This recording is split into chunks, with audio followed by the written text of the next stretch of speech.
भारत ऐसा देश है जहाँ एक एक कण में अध्यात्म व्याप रहा है और उस अध्यात्म को जानने के लिए, देखने के लिए बहुत प्रयास भारत में हुए हैं।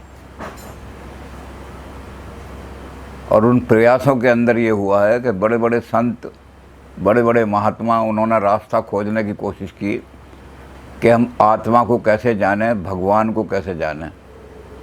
रिलीजन का काम ही है। रिलीजन की डेफिनेशन ही जैसे हमने देखा था, री माने दोबारा और लीजन माने रस्सी बांधना।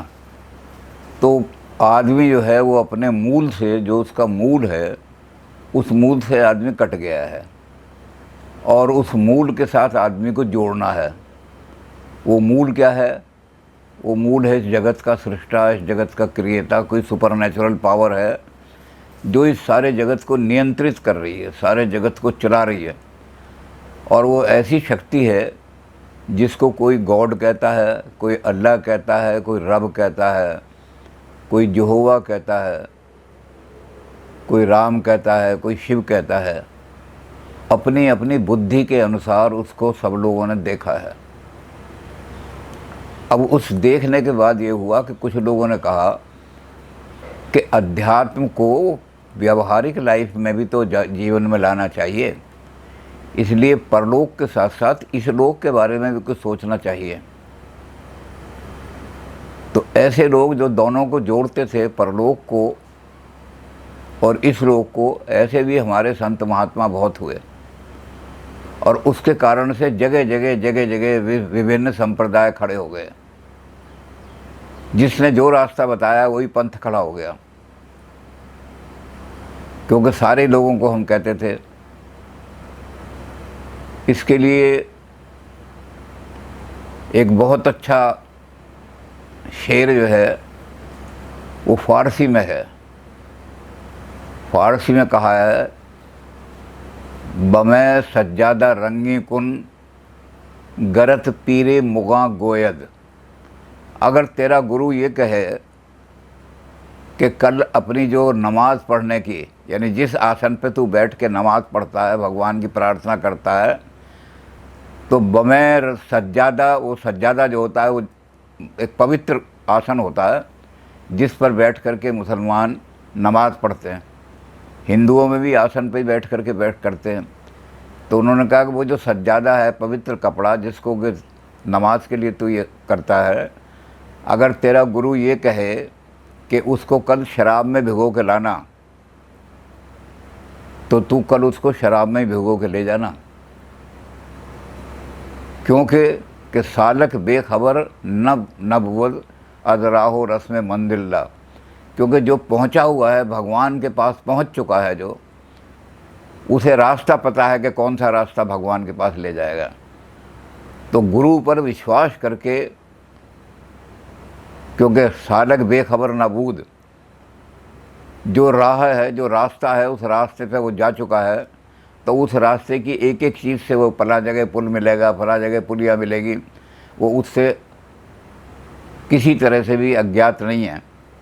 इसलिए गुरु पर विश्वास करके चल। और ऐसा जो पंथ है हमारे यहाँ वो खड़ा हुआ है, जो कहता है कि गुरु से बड़ा कोई देवता ही नहीं है सारे ब्रह्मांड में। वो हमारे यहाँ नाथ पंथ है।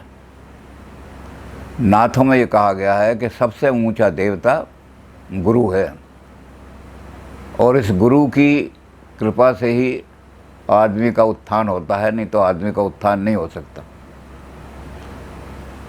तो ये गुरु परंपरा जो है ये नाथों ने चलाई है, बहुत तकड़ी गुरु परंपरा। तो उस नाथ संप्रदाय का हम थोड़ा सा वर्णन देखना चाहते हैं।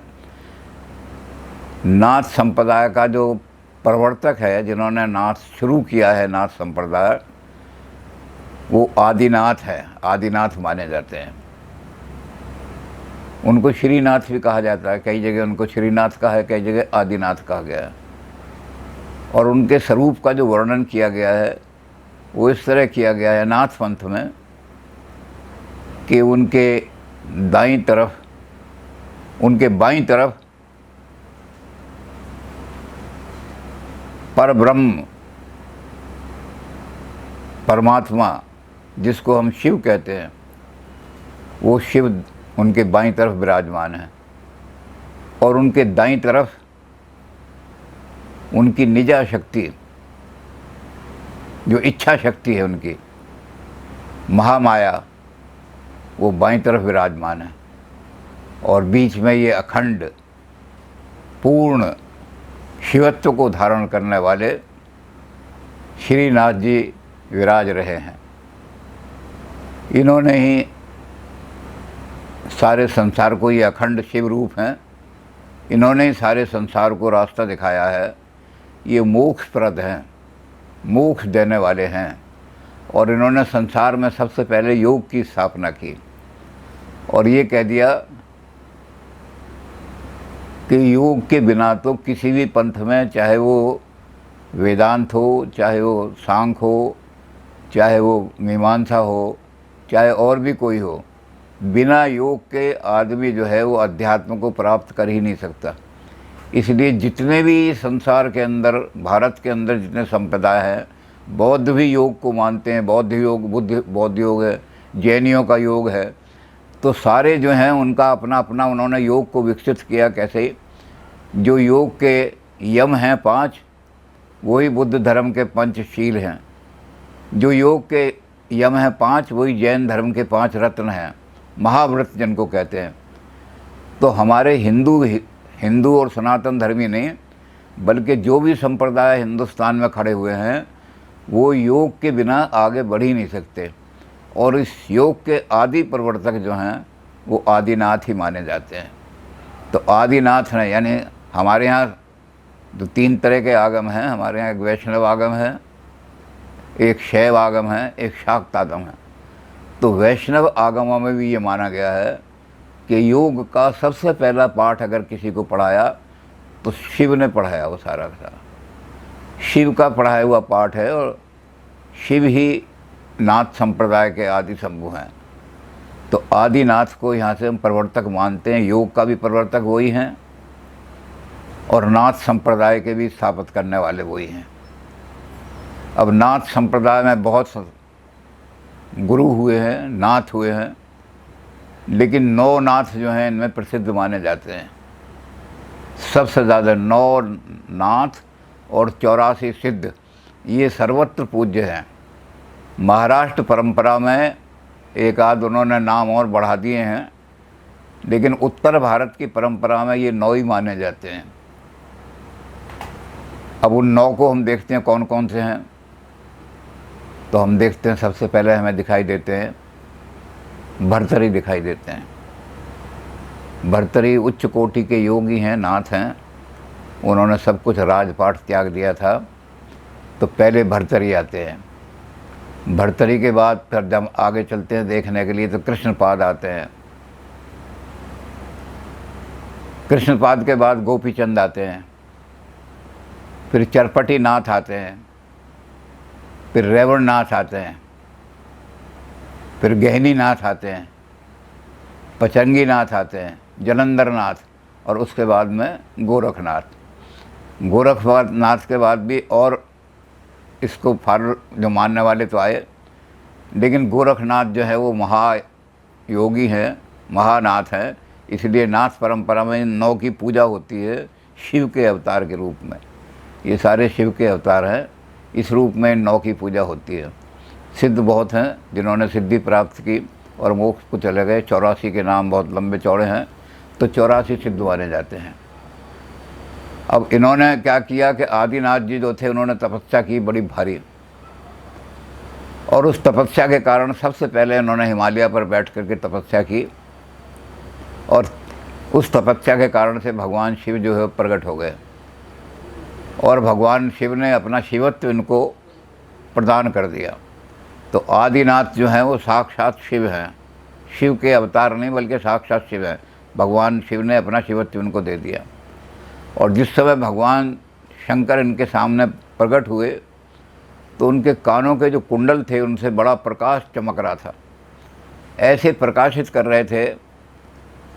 तो इन्होंने हाथ जोड़ करके भगवान शंकर से कहा कि जब आप अपना शिवत्व का गुण मुझे दे रहे हो, तो ये दोनों कुंडल जो हैं, शिव ने कहा यही कुंडल तो प्रकाश की निशानी है। अंधकार को दूर करने के लिए ये मेरे कान के कुंडल जो हैं, जो मानव अंधकार में पड़े हुए हैं, अज्ञान में फंसे हुए हैं, जो बिल्कुल ये नहीं जानते कि ज्ञान क्या है, थोड़ा सा भी नहीं जानते, ये जब मैं वहाँ खड़ा होता हूँ कि मैं कल्याण का देवता हूँ और अज्ञानी का कभी कल्याण नहीं हो सकता, तो मैं इसलिए क्या करता हूँ कि मैं अपने कुंडल उसके सामने जब प्रकट करता हूँ तो उसका मन प्रकाशित हो जाता है। तो इन्होंने कहा फिर ये कुंडल भी मुझे प्रदान करो।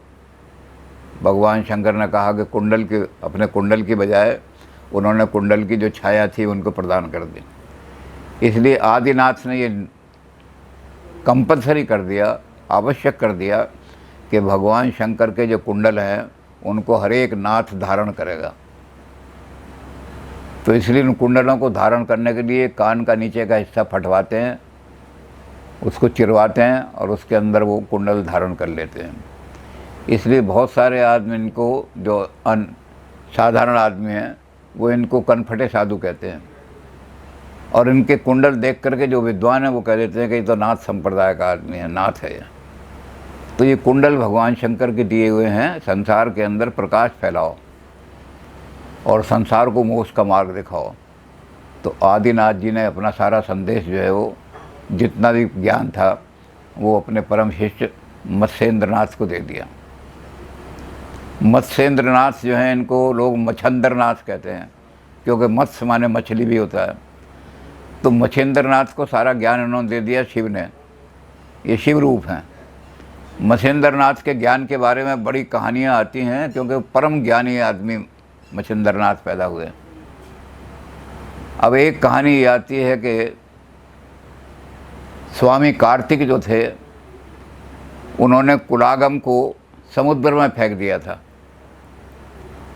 उस कुलागम को, कुल का मतलब होता है देवी और अकुल का मतलब होता है शिव।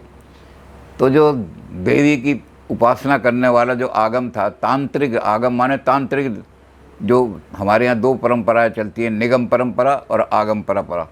निगम परंपरा का जो है वो आधार वेद है, तो वेदों पर जो आधारित चीज़ कहलाएगी वो तो निगम कहलाएगी। और वेदों के इतर यानी जो तंत्र विद्या है, तंत्र विद्या पर जो आधारित होगी, शाक्त शक्ति के आधार पर, शिव के आधार पर जिनको मान करके चला जाएगा, उनको हमारे यहाँ कहा गया आगम। तो कुलागम का मतलब होगा कि देवी का तंत्र, देवी का तंत्र, उसको स्वामी कार्तिक ने उठा करके समुद्र में फेंक दिया। अब कुलागम जब चला गया तो शाक धर्म ही खत्म होने लगा, लोग शक्ति की तरफ देखते नहीं। नाथ संप्रदाय ने जो बात कही और उसको हमारे कुरार्णव तंत्र में जाकर के कश्मीर के बहुत बड़े ऊंचे विद्वान ने, अभिनव गुप्त ने कहा कि बिना शक्ति के शिव जो हैं वो शव हैं। जो ई की मात्रा है, क्योंकि तंत्र में एक एक शब्द जो है वो बीज मंत्र कहलाता है, अंग कंग टंग तंग पंग यंग शंग, इस तरह से। तो ई जो है, इंग, ई जो मात्रा है ये शक्ति का, तो जब ई की मात्रा लग जाती है शिव पर तब वो पूर्ण हो जाते हैं, शक्तिशाली हो जाते हैं। और जब ये ई हट जाती है, उसमें से शक्ति निकल जाती है, तो शिव क्या है, शव रह जाते हैं। तो बिना शक्ति के शिव जो हैं वो शव के समान हैं। अब जब कुलागम समुद्र के अंदर फेंक दिया तो शक्ति कहाँ रहेगी। तो उस शक्ति की खोज करने के लिए शिव जो थे खुद उन्होंने समुद्र के अंदर छलांग लगाई। वो जो आगम था उसको एक मछली खा गई थी और वो आगम मछली के पेट में था। वहाँ समुद्र के अंदर खोजते रहे, आगम दिखाई नहीं दिया, तो उस मछली के पेट में उनका कुंडल जो थे चमक रहे थे, मछली के पेट में दिखाई दिया। 12 साल वो आगम जो था मछली के, तो भगवान शंकर ने उनको मार करके जब वो आगम निकाले तो उसमें से जिस रूप में निकले वो मत्स्य, चूँकि मछली में से निकले थे, वो मच्छेंद्र हो गए। तो एक कहानी ये मानी जाती है मच्छेंद्र जी की। दूसरी कथा जो आती है, क्योंकि बहुत लंबी लंबी कहानियाँ हैं, दूसरी कथा ये आती है कि पार्वती बैठी हुई हैं पर्वत पर और शिव उनसे बात कर रहे हैं। शिव के मुख से जो वाणी निकली है पार्वती के सवालों के उत्तर में, वही आगम कहलाती है, उसी को तंत्र कहते हैं।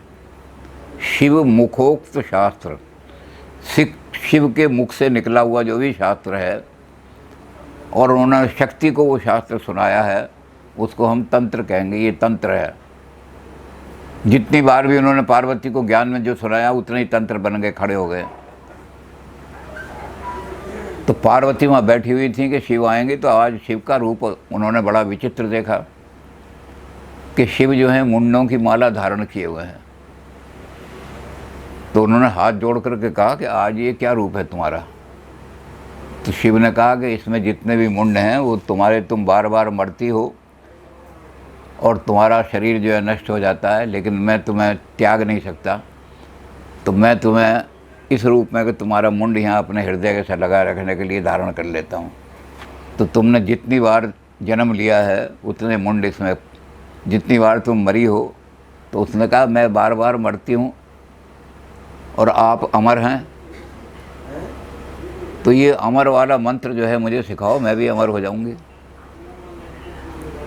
तो भगवान शंकर ने कहा कि ये मंत्र सबके सामने नहीं दिया जाता, इसके लिए बहुत गोपनीय जगह चाहिए, क्योंकि हर एक आदमी अगर इस मंत्र को सीख लेगा तो हर एक अमर हो जाएगा, दुनिया में कोई मरेगा ही नहीं और पृथ्वी पर तिल रखने की भी जगह नहीं रहेगी।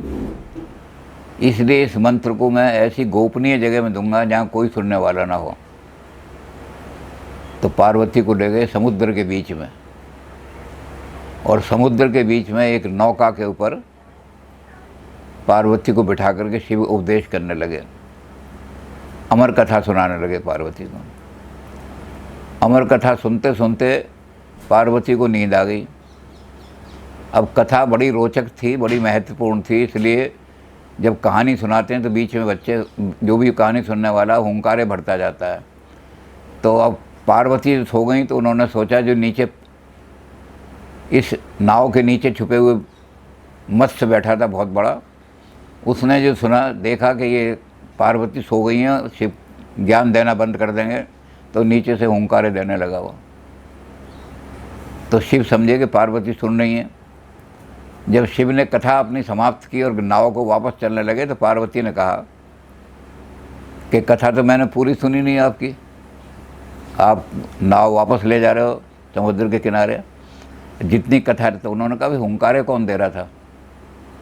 तो पार्वती ने कहा कि देखो मैं तो उन्होंने देखा था कि बड़ी मछली सब नाव के किनारे नीचे जो थी, तो उन्होंने मछली को निकाला और निकाल करके कहा कि इतना बड़ा मत्स्य है, वो हुंकारे भर रहा था। तो उन्होंने उसको कहा कि तुमने हमें धोखा दे करके, छल करके ज्ञान प्राप्त किया है, इसलिए एक अवसर ऐसा आएगा कि तुम इस ज्ञान को भूल जाओगे हमारे को, और जितना ज्ञान तुमने लिया है उसके कारण तो तुम संसार के श्रेष्ठ पुरुष बन जाओगे, लेकिन जो छल से लिया है उसके कारण से तुम इस ज्ञान को भूल जाओगे। तो वो नीचे से जो निकले, उन्होंने भगवान शिव के कारण के ज्ञान के कारण से वो ज्ञानी बन गए मत्स्येंद्रनाथ, क्योंकि ज्ञान बहुत प्राप्त किया था, शिव जी से सीधा ज्ञान प्राप्त किया था, तो उसकी वजह से बन गए मत्स्येंद्रनाथ। लेकिन जो तंत्र के बहुत बड़े ज्ञानी हैं, तंत्रालोक अभिनव गुप्त का सब तंत्रों में सबसे श्रेष्ठ माना जाता है। तो उन्होंने इसको और रूप में दिया। उन्होंने कहा कि संसार का जितना भी ये चक्र है, माया का, महामाया का चक्र, वृत्तियात्मक चक्र है ये। योग में 5 वृत्तियां हैं आदमी को, योगा, चित्त वृत्ति, निरोध। ये वृत्तियां जो हैं, इनको जब तक निरोध नहीं करते तब तक मानसिक शांति नहीं मिल सकती, अध्यात्म। तो वृत्तियात्मक जितना भी है, वितान है, आतान है, ये सारे संसार के छल हैं, कपट हैं, माया है। आतान, वितान, वृत्त्यात्मक जो वृत्तियां हैं, जो इनको छिन्न कर देता है, इनके जाल को जो तोड़ देता है, यानी माया के जाल को। संसार का माया का जाल जो बिछा हुआ है, इसमें आतान भी हैं, वितान भी हैं, वृत्तियां भी हैं सारी। तो आतान, वितान और वृत्त्यात्मक जाल को जो तोड़ देता है, उसको छिन्न कर देता है, तो कहते हैं उसको मछंद कहते हैं। तो ये कोई मछली से पैदा नहीं है, बल्कि इन्होंने ये बहुत बड़े साधना के कारण से इन्होंने सारे आतान वितान और सारी वृत्तियों का जो जाल था जिसमें आदमी फंसा रहता है, उस सब को तोड़ करके ये माया से ऊपर उठ गए, आतान से ऊपर उठ गए, वितान से उठ गए, साकार निराकार का जो द्वंद्व है उससे भी ऊपर उठ गए। इनको ना साकार कह सकते हैं, इनको हम अलख निरंजन कहते हैं। अलख का मतलब अलख, जो देखा ना जा सके, और निरंजन का मतलब है कि जो परफेक्ट है, पूरा है। तो ये परफेक्ट हैं, लेकिन ये आँखों से, साधारण आँखों से दिखाई नहीं देते। तो ये अलख निरंजन जो हैं वही मछंद हैं। तो इनकी उत्पत्ति के बारे में वसेंद्र नाथ की ये 3 कथाएं मानी जाती हैं। अब ये वसेंद्र नाथ जो थे, चूँकि इन्होंने आदिनाथ से, सबसे पहले जो नाथ थे दुनिया के, जो शिव स्वरूप हैं, उनसे ज्ञान सीधा प्राप्त किया था। तो उन्होंने उस ज्ञान को प्राप्त करने के लिए, सारे में फैलाने के लिए और लोगों को ठीक करने के लिए अपना सारा ज्ञान विभिन्न शास्त्रों में दिया। हठ योग प्रदीपिका, घेरण्य संहिता, सब में योग का जो वर्णन है सारा, वो नाथ द्वारा दिया। नाथ के जितने लोग हैं उन नाथों के द्वारा दिया हुआ है, क्योंकि इन्होंने पहले ही कह दिया कि योग के प्रवर्तक हम हैं, शिव हैं, सब दुनिया को। और योग ऐसी चीज़ है जो दुनिया में कोई भी, चाहे कोई संप्रदाय हो, बिना योग के आगे नहीं बढ़ सकता हो।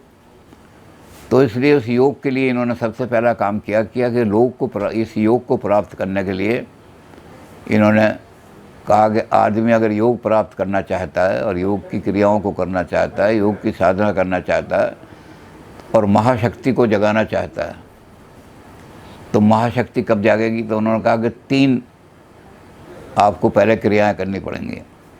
उन्होंने उनका नाम दिया 3 बंद। मसेंद्र नाथ ने कहा कि 3 बंद लगाओगे तब कुंडलिनी शक्ति जागेगी आपकी। तो पहला जो था बंद था, उन्होंने कहा कि ये मूलाधार बंद है। उसको मूल बंद भी कहते हैं, मूलाधार बंद भी कहते हैं। तो ये मूलाधार बंद जो है, ये सबसे पहला बंद है। उसके बाद उड्डयन बंद है और तीसरा जलंधर बंद। इसकी क्रियाएं हैं, कौन कौन से क्षेत्र को आपने बंद करना है, मूलाधार में कौन कौन से, बड़ा डिटेल में कौन कौन से छिद्र ऐसे हैं जिनको बंद करना है, क्योंकि 10 द्वार हैं हमारे, जब तक वो बंद नहीं होंगे कहीं से भी हमारी शक्ति बाहर निकल जाएगी।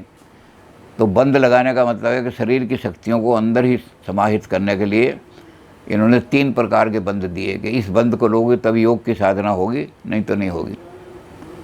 अब ये मसेंद्र नाथ जो थे, सारी दुनिया में योग का प्रचार करते हुए जब घूम रहे थे,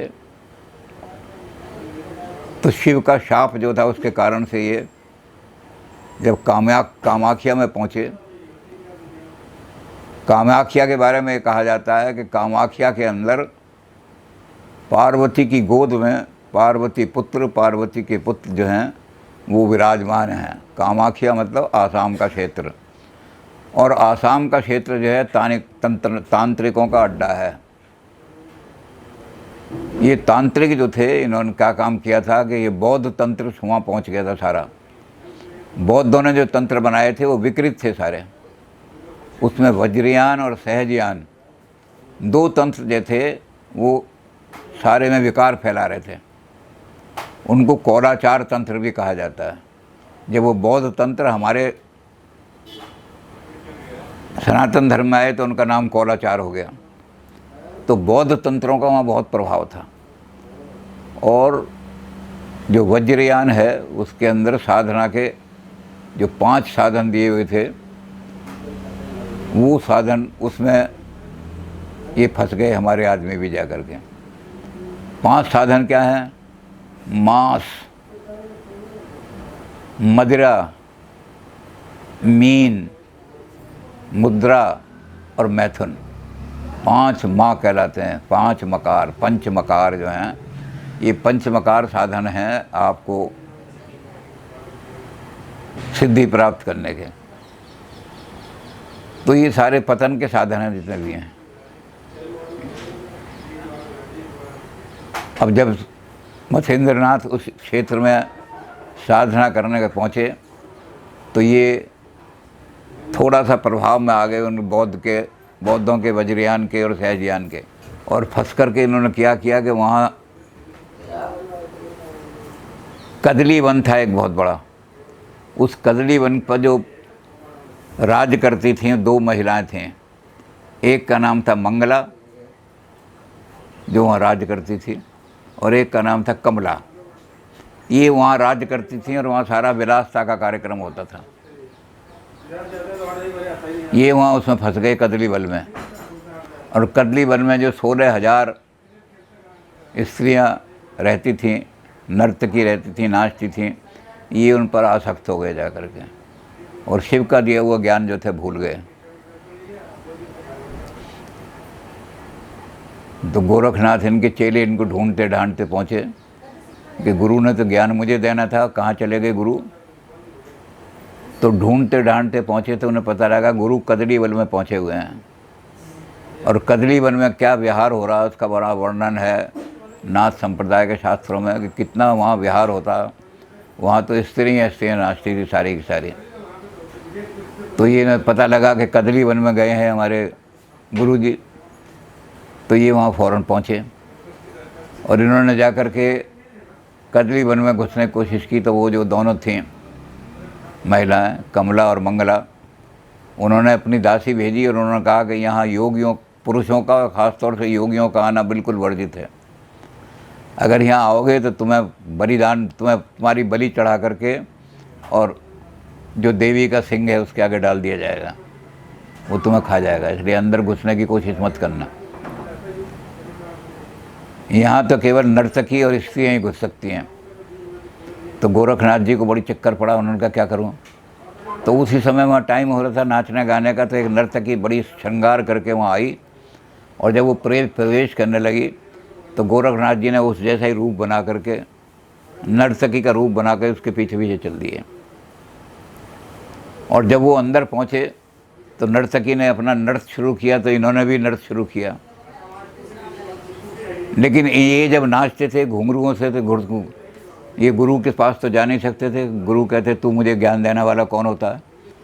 लेकिन वो घुंघरू जो बजते थे इनके पैर से, उनसे अजीब तरह की आवाज़ निकलती थी, निकल मच्छंदर गोरख आया, निकल मच्छंदर। अब उन्होंने मच्छंदर नाथ ने जो आवाज़ सुनी कि ये आवाज़ कहाँ से आ रही है, निकल मच्छंदर, और तो नर्तकी नाच रही हैं, लेकिन ये कहीं से घुंघरुओं से उन्होंने देखा कि किसी के घुंघरू बज रहे हैं और उनमें से ये आवाज़ आ रही है, निकल मच्छंदर गोरख आया, निकल मच्छंदर गोरख आया। तो उनका ध्यान गया ये कौन नृत्य कौन कर रहा है जहाँ से वह। तो गोरखनाथ जी ने हाथ जोड़ करके उपदेश देना शुरू किया। संसार के अंदर पहला ये उदाहरण मिलता है कि शिष्य गुरु को उपदेश दे रहा है।